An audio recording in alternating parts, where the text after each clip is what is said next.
Let us commit ourselves to know Jesus more and more, to understand Jesus' teachings more and more. At yan po ang tema ng ating pag-aaral, pagdadagdag sa mga dati nang ipinaalam sa atin ng Panginoon at ngayon lalo pa nating hihilingin dagdagan niya. Water and light for new life. Panginoon, salamat sapagkat kayo ibabuti sa amin. Dalangin namin, patalasin yung aming isip, buksan yung aming mata, tenga at ang aming puso para lalo namin kayo maunawa.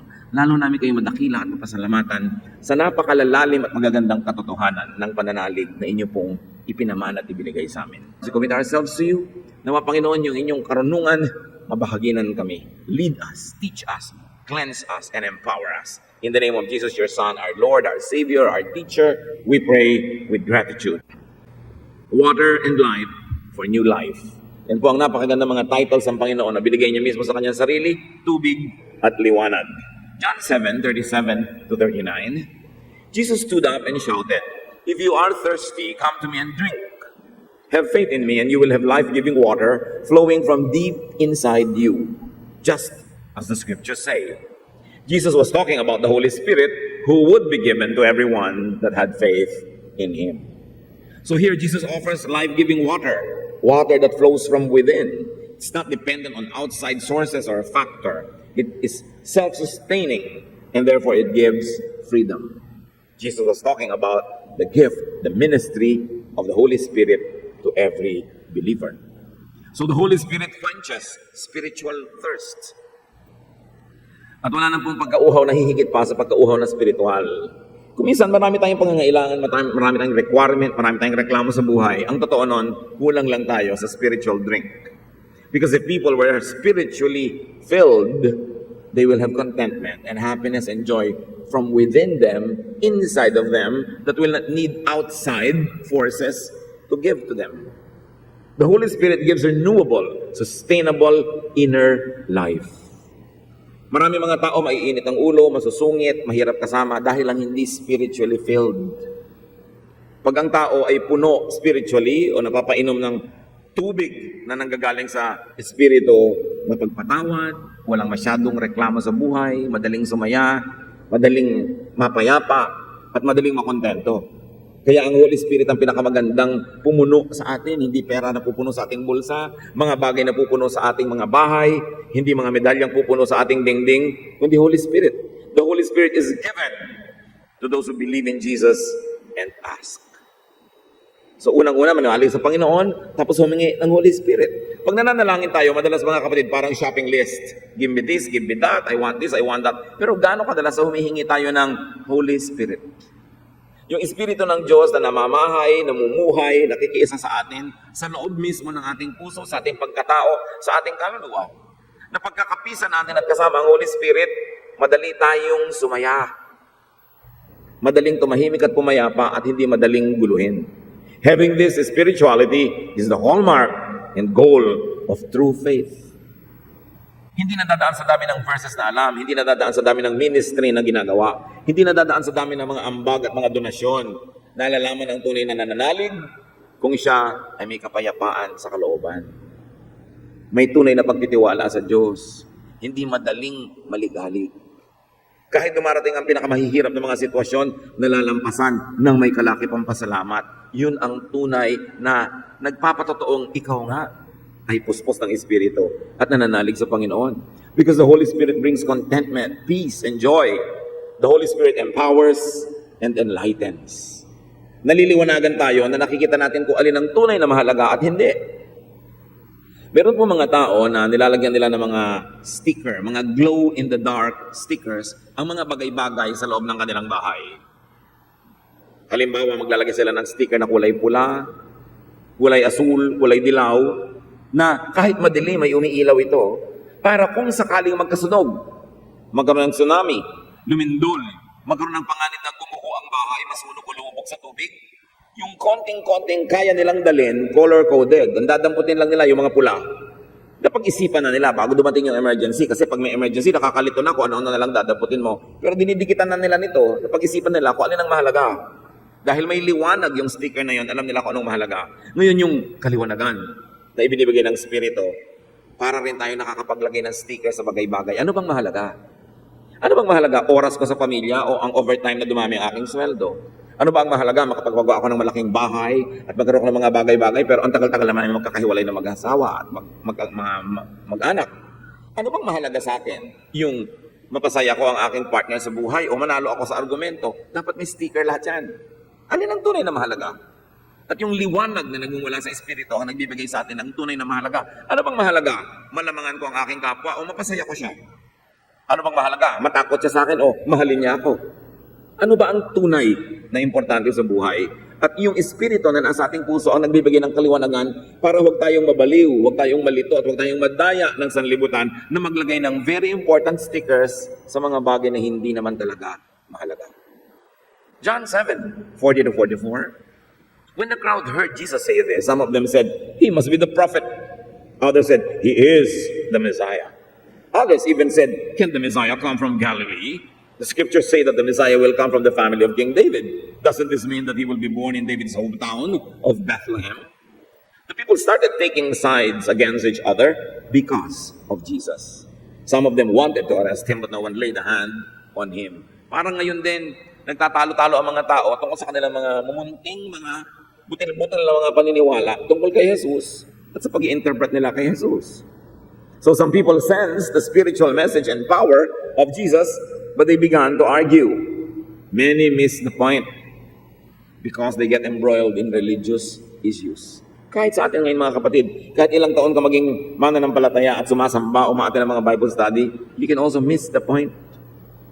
In fact, the more you get involved with religious issues and details, the more possibility there is that you miss the bigger picture, that you miss Jesus.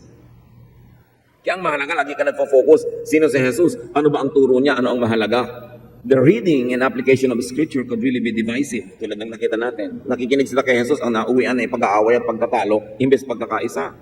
Why? Because metaphors and symbolisms in the Bible are open to many interpretations. Reading and interpretation could be colored by bias or agenda. Ang pagpapakahulugan naman talaga natin sa mga bagay, kung minsan ay kinukulayan ng gusto nating makita, ng ayaw nating marinig, o kinukulayan ng ating mga ipinagigiitang mga paksa sa buhay, o mga inaasahan natin at gusto nating mangyari, o uwian ng pag-uusap o ng ating buhay mismo. Kaya natural lang na magkakaroon ng mga differences sa religious opinion. Tanggapin na lang natin yun na hindi na yun mariresolve. Ang mahalaga lang, hindi ka nananakit ng kapwa, hindi ka naninira, hindi ka nakikipagkagalit dahil lang magkakaiba kayo ng interpretasyon. Sinong makapagsasabi kung alin nga ba ang tama? Pero may makakapagsabi kung alin ang mali. Yung mapanakit, mapanira, mapang-away, mapagmataas, mapaghusga, mali yun. Kahit ano pang interpretation mo, ano pang hermeneutics mo, ano pang theology mo, kung gano'n ang ugali mo at asal, mali yun. John 7:45-49. When the temple police returned to the chief priests and Pharisees, they were asked, "Why didn't you bring Jesus here?" They answered, "No one has ever spoken like that man." The Pharisees said to them, "Have you also been fooled?" No, not one of the chief priests or the Pharisees has faith in him. And these people who don't know the law are under God's curse anyway. So inutusan ng mga religious leaders ang kanilang pulis na dakpin si Jesus dahil sa mga pagtuturo, pero walang nangahas na dakpin si Jesus dahil sobrang ganda magturo. At nung hanapin ng mga religious leaders sa kanilang mga pulis, "O, nasa na yung pinapa-aresto namin?" Sabi, kakaiba po siya magturo. Wala po kaming narinig na ganun kagaling magturo. Para na rin lang sinabing, sa inyo hindi po namin narinig yung magagandang bagay na narinig namin sa kanya. So bakit namin na-arestuhin? Sabi, nalinlang na rin pala kayo ng Jesus na yan. Wala sa amin ng mga religious leaders at experts ang naniniwala sa kanya. At yung mga naniniwala sa kanya, hayaan na nga sila. Total, sinumpa naman sila ng Diyos. Kaya hayaan na sila sa kanilang mga kamangmangan. Yun ang binanggit ng mga religious leaders na ito. Take note that the religious establishment had police power and they did police work, which was dangerous. Ang mga bagay na pinaniniwalaan, ang mga bagay ng pananampalataya, ay hindi marapat na ipilit sa iba sa pamamagitan ng dahas. Faith must be surrendered voluntarily. It cannot be enforced by the police. Pero ganun na ang kinahinatnan ng relihiyon sa Israel. Sobrang na-develop ang religion nila na may mga pulis na manghuhuli sa may ibang pananalig, mga ibang mga interpretasyon at mga ibang mga katuruan. Doon na umuwi ang kanilang pananalig. Hindi na, "This is my faith." Nangyari na, "This is my faith, therefore this must also be your faith. This is my interpretation, therefore this must also be your interpretation. Otherwise, I will use my police powers to arrest you, and to even kill you. At sabi nila, di naman kami naniniwala sa Jesus na yan. But remember what Jesus said? Kailangan maniwala ka sa Kanya, pagkatapos humingi ka ng Espiritu Santo mula sa Kanya dahil naniniwala ka sa Kanya at bibigyan Kanya ng ganong gift. And because they did not believe in Jesus, therefore they couldn't ask for the Holy Spirit. Therefore they would never understand. They would never have the peace and the contentment. They will be forever angry and afraid, nervous, and therefore they would always use their police powers to hurt others. But worst of all, they wouldn't have the life-giving water or spirit that Jesus gives. They wanted Jesus arrested. And this is the problem with official religion. It is sad that there are still many countries in the world na mayroong official religion. Lahat dapat ng mamamayan doon, isa lang ang relihiyon. At pag meron kang ibang pananalig, ikukulong ka at pwede kang patayin. At ito ang sinisikap sa maraming mga bansa ng mga relihiyoso na magkaroon sila ng political power, magkaroon sila ng police power, na dapat hindi bigyan ng espasyo sa isang malayang lipunan. Tunay, dapat nating unahin ang ating pananalig, dapat nabigyan ng super pahalaga ang ating pananalig sa Diyos, pero dapat walang relihiyon na merong police powers, walang relihiyon na merong kapangyarihan na usigin, parusahan ang mga hindi nananalig sa kanyang mga katuruan. Ang hindi pananalig sa isang relihiyon ay hindi nangangahulugang hindi pananalig sa Diyos. At ang pagsunod sa isang relihiyon ay hindi automatic na ibig sabihin pagsunod mo na sa Diyos. Magkaiba ang Diyos at ang relihiyon. Ang relihiyon ay ruta, daan, hagdan, patungo sa Diyos. Pero maaaring may mga iba pang mga pamamaraan at daan. Walang relihiyon na pwedeng magsabing kami lang ang daan sa Diyos.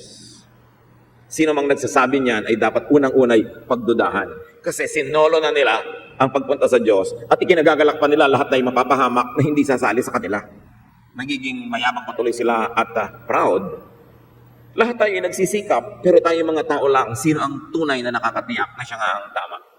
At the end of the day, at titingnan ng Panginoon, hindi kung talagang tamang-tama ka o maling-mali ka, kundi ano ang laman ng iyong puso, anong intention mo. Talaga bang sincere ka sa paghahanap, na kaya lang dahil tao ka, may mga kulang, may mga konting mali, o sa paghahanap mo, ay sinikap mo ng paniwalain ng sarili mo at iba na ikaw lang na nakakakita ng tamang daan at hinuhusgahan mo na yung iba, yun ang tiyak na mali. You can never be always sure about what is right, but you can be sure about what is wrong.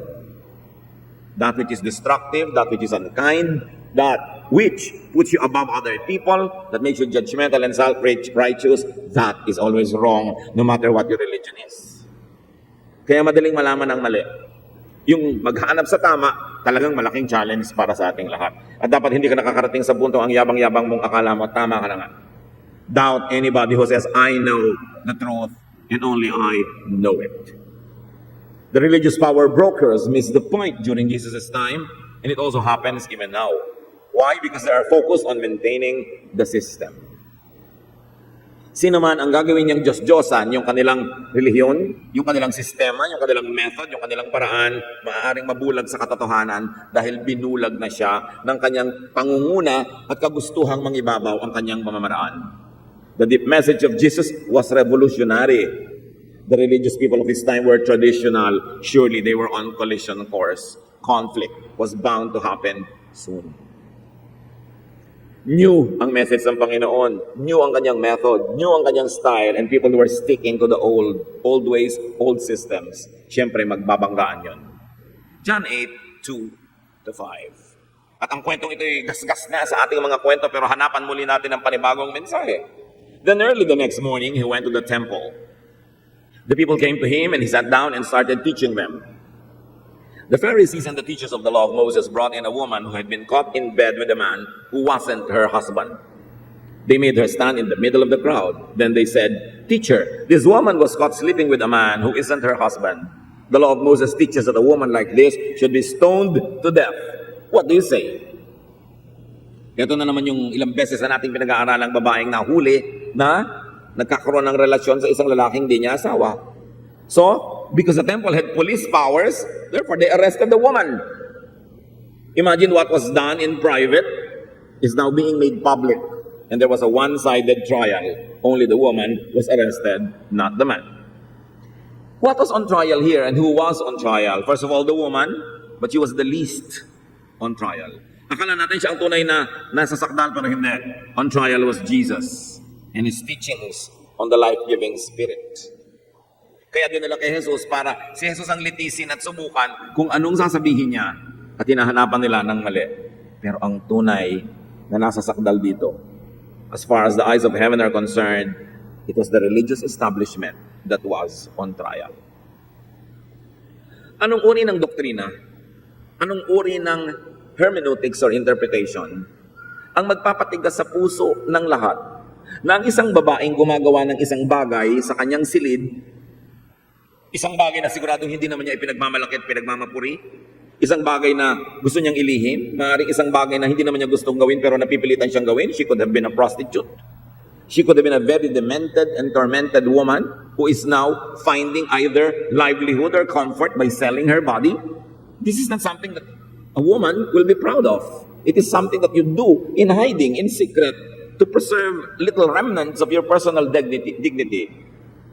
Pero anong uri ng pagpapatigas ng puso sa relihiyon ang pwedeng magturo at mag-udyok sa mga leaders na kaladkarin ang isang babae mula sa kanyang silid, ibilad siya sa plaza, sa gitna ng lahat, ibalandra sa lahat ang kanyang mga kasalanan at litisin siya sa harap ng lahat na ang tanging layunin ay siya ay mapatawan ng parusa at pagkatapos ay kaladkarin siya sa libis ng bayan at batuhin hanggang mamatay. Tell me, what kind of religion is that? Anong uri ng kabanalan ang magbubunyi na ang isang makasalanan ay mabunyag, mapahiya at patayin pa? Ano man ang iyong pananalig, ano man ang iyong doktrina, gano'n man kalaki ang daladala mong scripture, hindi ka pwedeng matawag na makadiyos kung magagawa mo ito sa iyong kapwa-tao kahit pa siya makasalanan. Kaya ang tunay na nasa sakdal, the religious system of the people. And then, nasa sakdal yung magiging stand ni Jesus. Anong gagawin niya sa babaeng ito? Sapagkat nagtuturo siya ng pagmamahal, pag-ibig, pagpapatawad. Tapos anong gagawin niya? Kailangan niyang pumili the law or goodness and kindness to a very weak person, a woman caught in adultery. John 8:6. They asked Jesus this question because they wanted to test him and bring some charge against him. But Jesus simply bent over and started writing on the ground with his finger. Hindi binili ni Jesus ang tinda nila na issue. Jesus' answer was silence and scribbles. Very mysterious. Sa pagpapatuloy, John 8:7-9. And this is the heart of the story. They kept on asking about the woman.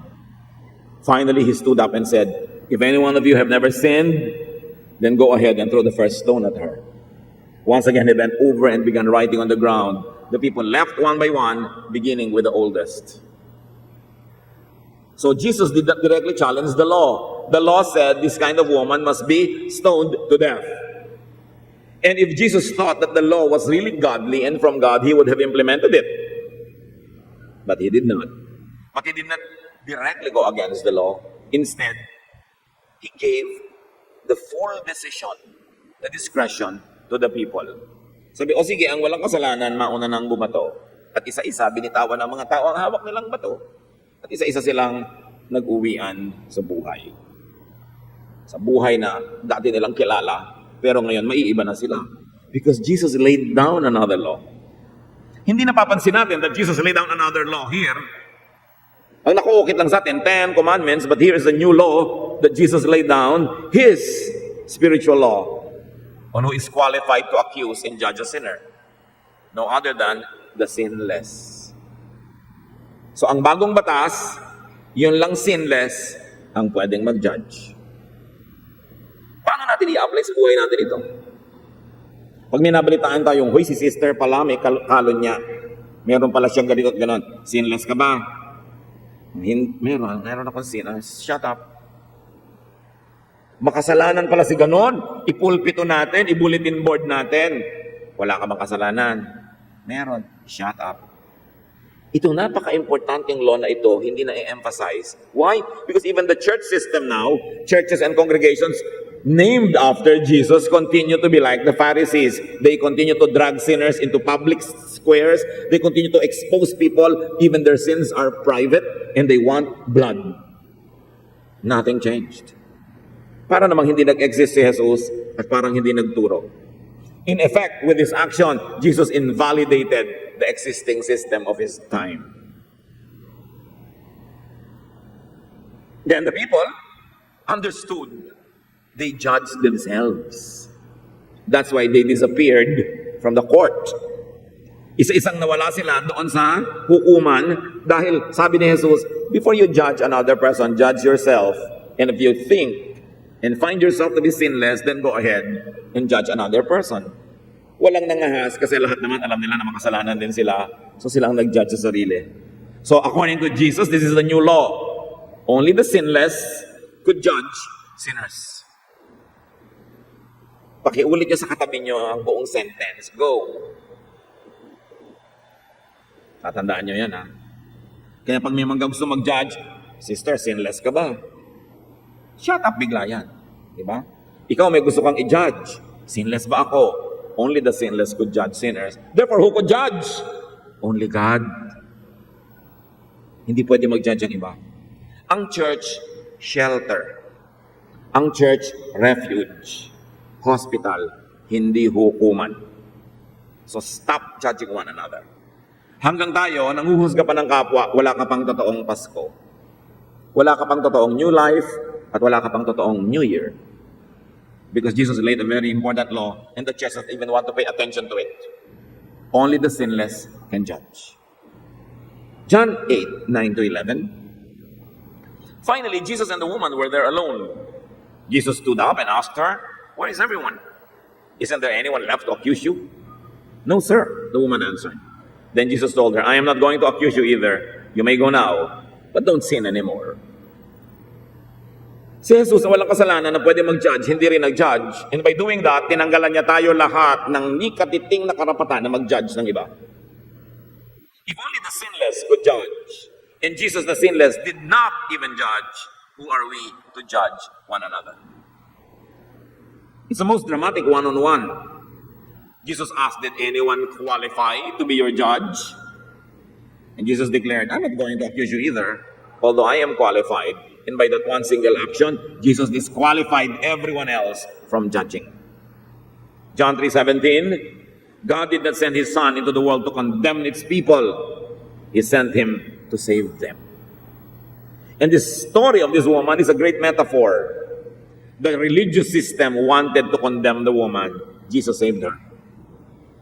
So kung talaga maka-Jesus ka, dapat kasama ka doon sa nagsisave, hindi sa nagko-condemn.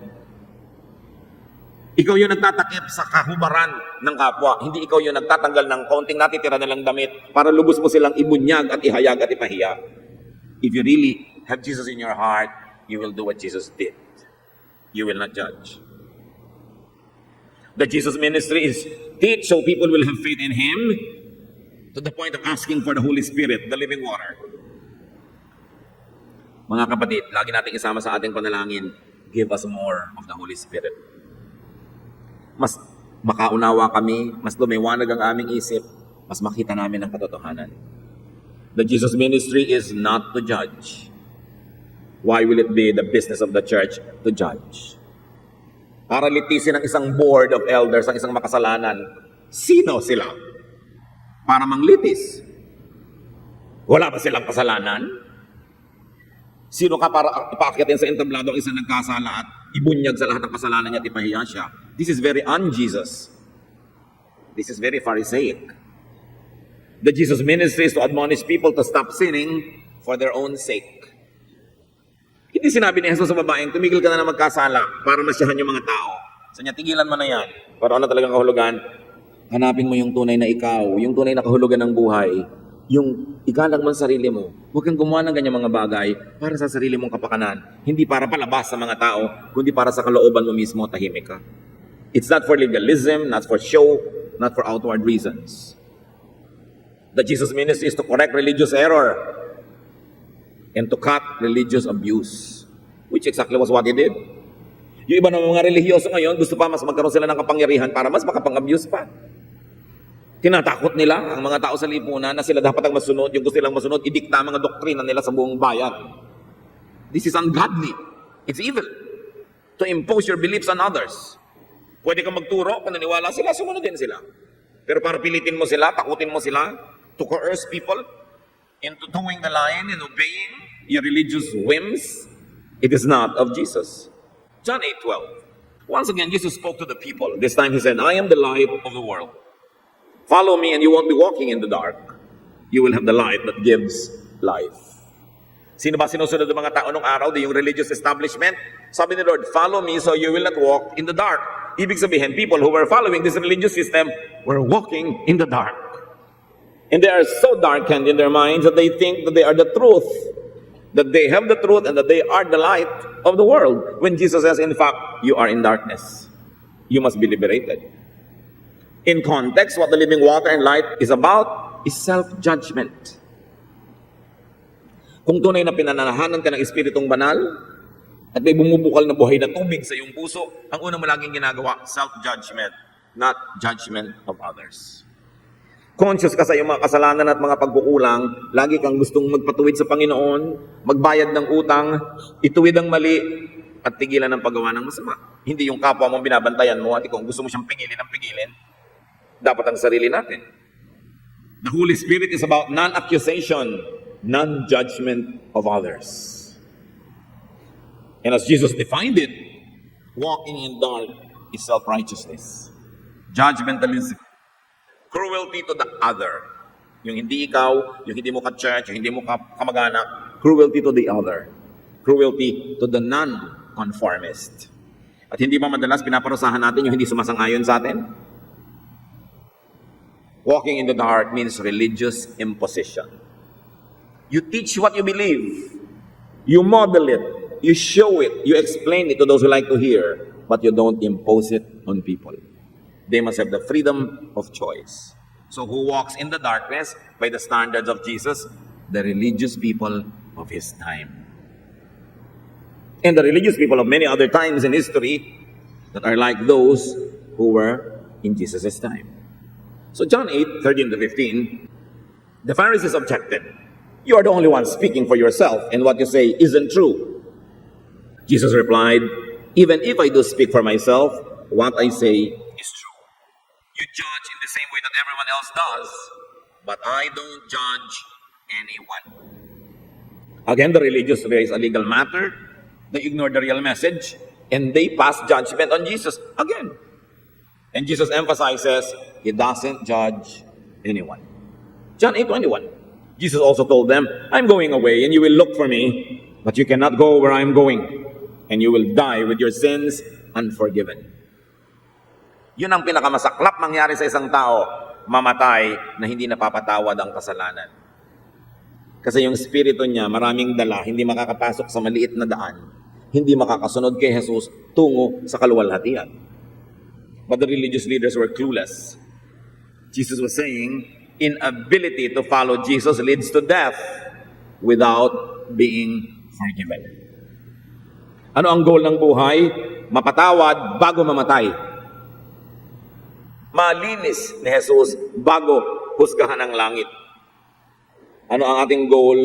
Kailangang sumunod kay Jesus, manalig, humingi ng Espiritong Banal bago dumating ang huling oras na huli na ang lahat. Ano ang tunay na mensahe dyan? Kung tutuusin mga kapatid, save people. Kailangan nating sabihin sa mga tao, ipaliwanag ang mensahe ng kaligtasan sa pananalig kay Jesus at paghingi ng banal na Espiritu. Kung sinabi ni Jesus na kakamatayan nyo ang inyong mga kasalanan at pag hindi kayo napatawad sa kasalanan at nakamatayan nyo, hindi kayo makakasunod sa akin, yan ang mangyayari sa sinumang taong kamatayan ng mga kasalanan niya na hindi napapatawad. Kaya napakabigat, napakahalaga at nagmamadali ang misyon natin na bawat taong kilala natin, lalo ang mga mahal natin sa buhay, ay manalig kay Jesus, tumanggap kay Jesus, humingi ng Espiritong Banal bago man lang sila mamatay. Life is in following Jesus. Life is in drinking the living water, the Holy Spirit. Life is about walking in the light. And those that have found the light have a mission. Dapat nating akayin ang sinamang nasa dilim pa. Dapat nating dalhin sila sa Panginoon. Pag nakakita kayo ng sale, yaya kayo, may sale doon. Pag may napanood kayong sining nakakatawa, promote ka ng promote. Why don't you bring people to church? Konting concern sa kapwa. Konting kumisan kapal. Kasi kumisan, pinapahiya ka pa eh. Iniimbita mo na nga sa church, siya pang galit. Hindi lang niya kasi naintindihan. Pero pag naintindihan niya, magpapasalamat sa'yo. Sa katunayan, pagka nauusig na sila, sisisihin ka nila.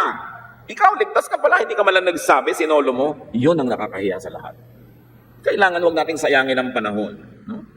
John 8:30, after Jesus said this, many of the people put their faith in Him. And up to now, many people have put their faith in Jesus when they hear the message. Make them hear the message. The people were victims of the system, and they found freedom in Jesus. John 8:31-32, Jesus told the people who had faith in Him, if you keep on obeying what I have said, you truly are my disciples. You will know the truth, and the truth will set you free. So here, the mark of discipleship, where faith should lead, is sustained obedience. Kung tunay tayong mga anak ng Diyos, masunurin tayo, at isang utos niya, teach everybody in the world. Bring them to me. Another mark of true discipleship is knowledge of truth and freedom from darkness. In the context of what we have been reading, it is darkness of judgmentalism, the judgment of self-righteousness, which Jesus actually hated. John 8:33, they answered, we are Abraham's children. We have never been anyone's slaves. How can you say we will be set free? The people were off tangent again. Malayo na naman sa putukan yung kanilang takbo ng utak. Sa inyo, paano mo sasabihin lalaya kami? Hindi naman kami alipin. Mga anak yata kami ni Abraham. John 8:34-35, Jesus replied, I tell you for certain that anyone who sins is a slave of sin. The people were thinking about political slavery. Jesus was talking about spiritual slavery. Verse 35, and slaves don't stay in the family forever, though the son will always remain in the family. If the son gives you freedom, you are free. Only when the son gives you freedom, do you become free. Pag hindi ka pa nakakalaya sa kasalanan, sa kaparusahan ng kasalanan, hindi ka pa malaya kahit mukha kang malaya. At kahit mga lisensyo sa buhay mo, hindi ka tunay na malaya. So Jesus returns to His teaching. Freedom by believing in Him. Freedom by receiving the gift of the Holy Spirit. So the question is, are we free? Do we feel free?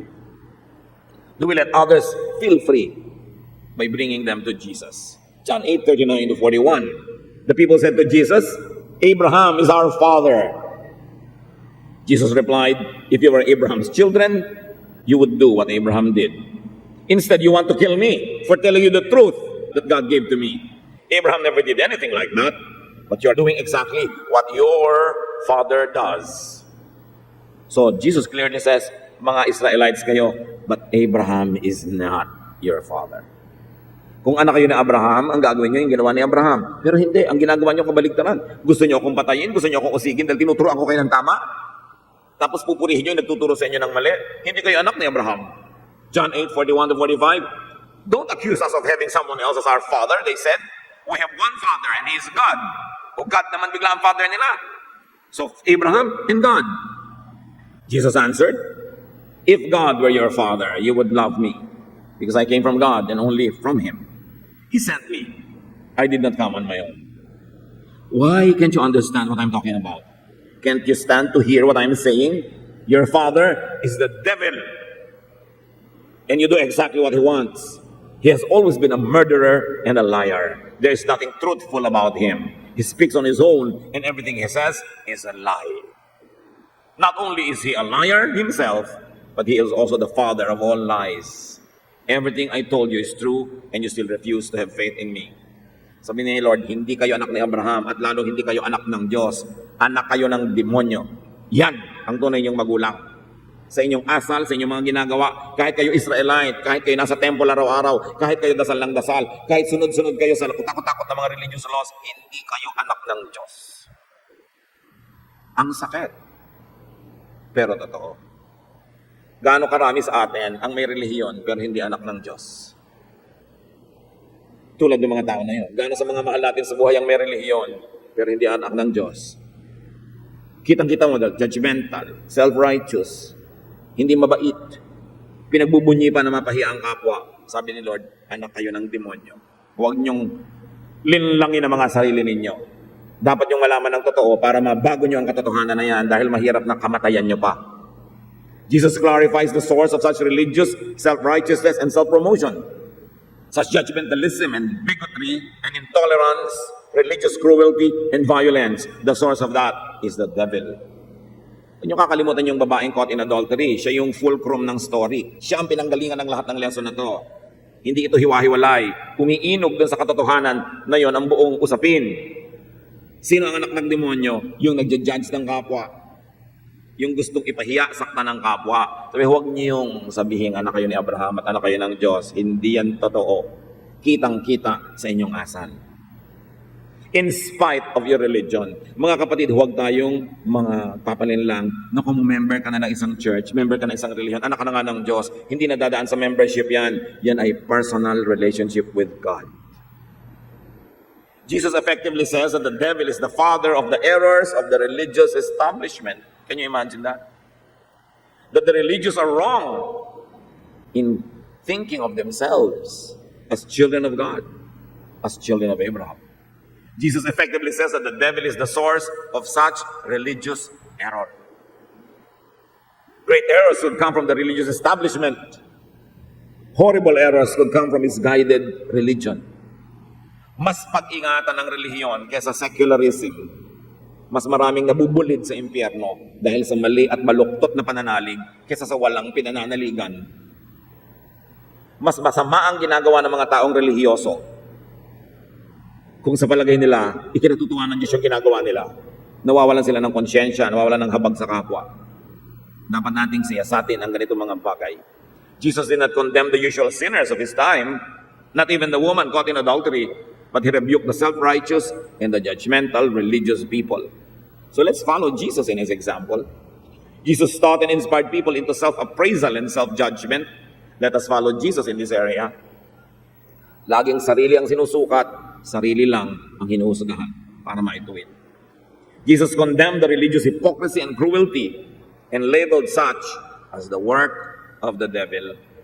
The work of this woman caught in adultery did not even merit being called of the devil by Jesus. Suriin natin, yung babaeng huling-huli sa pangangalo niya, ni hindi tinawag ni Lord na children or child of the devil. Pero yung mga relihiyoso na humuhusga, yun ang tinawag niyang child of the devil. Hindi ba malinaw yun? Ang linaw-linaw. Dapat natin kilalanin si Jesus, hindi yung Jesus ng relihiyon, yung Jesus ng Biblia, yung Jesus ng Scriptures, yung Jesus ng Gospels, yun ang kilalanin. Hindi yung Jesus na dinirekorasyonan, nilagyan ng makeup, nilagyan ng costume ng simbahan, na iba na ng naiba. Yung Jesus na ang sinasabi, yung gustong sabihin ng mga religious leaders, yung Jesus na ipinagagawa sa mga tao, actually yung mga gustong ipagawa ng mga religious leaders. Go back to the Jesus of the Gospels, not the Jesus of the church. Because even the church, and I don't mean any particular religious denomination, the church has learned to use and abuse and exploit Jesus, and they exploit and use and abuse people in the name of Jesus. You have to go back to the Jesus of the Gospel.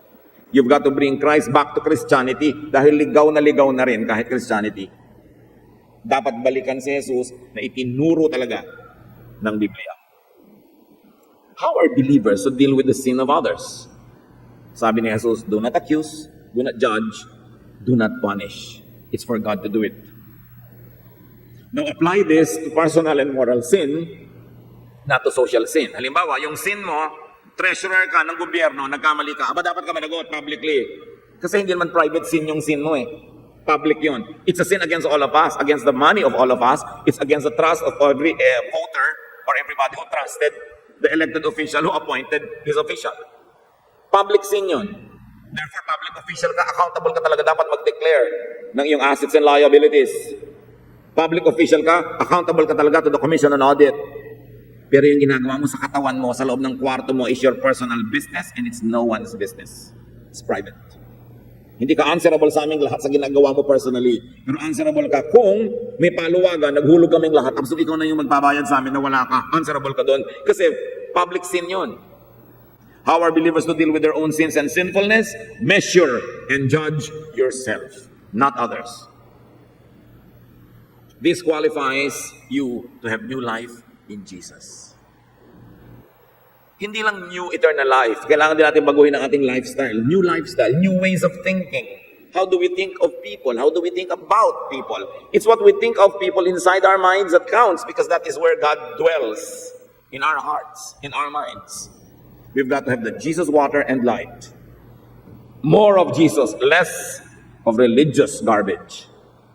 Kailangan nating sariwain si Jesus sa ating buhay. New life means new self-assessment, turning to God, godliness, and non-judgmental of others. Ang tagal-tagal na, nasa Bible naman lahat yan. Bakit hindi na ididiin at ang naididiin na yung judgmentalism, yung self-righteousness, which results in hypocrisy. Because when people judge you, you hide your true self, you wear a mask, you become a hypocrite.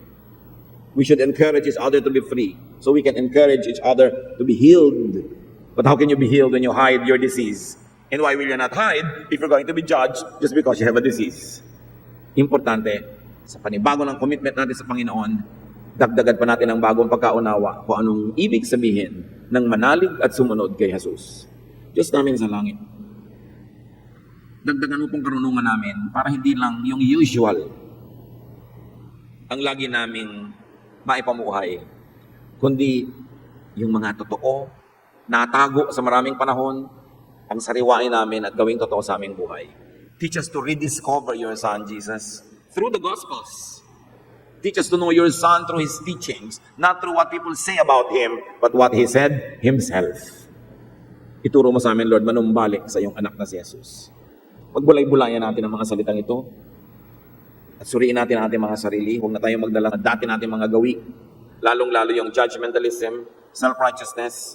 These are not of Jesus. This is of the devil. Lord, turuan niyo kami. Baguhin ang aming sarili. Maging mahigpit kami sa sarili namin, pero hindi sa kapwa. Bantayan namin at sukatin ang sarili, pero hindi ang kapwa. Teach us to be like your Son. At turuan mo rin kami, Panginoon, na mamuhay tulad ng babaeng sinabihang, sin no more. Talikuran namin aming mga kasalanan. Linisin ang aming buhay. At huwag naming tuksuhin ang kapwa namin na maging judgmental at self-righteous dahil sa pag-display namin ng buhay namin na ang totoo ay dapat ituwid at dapat ikahiya. Turuan niyo kami, Panginoon, na maging accountable to our brothers and sisters so that our life and our lifestyle will not cause them to stumble. But all of us, O Lord, teach us not to be judgmental, even of people we think to be wrong or beneath us. Lead us, teach us, so that we will continue to have an ever-renewing heart. In silence, hear the voice of God and what God wants us to apply in our personal lives.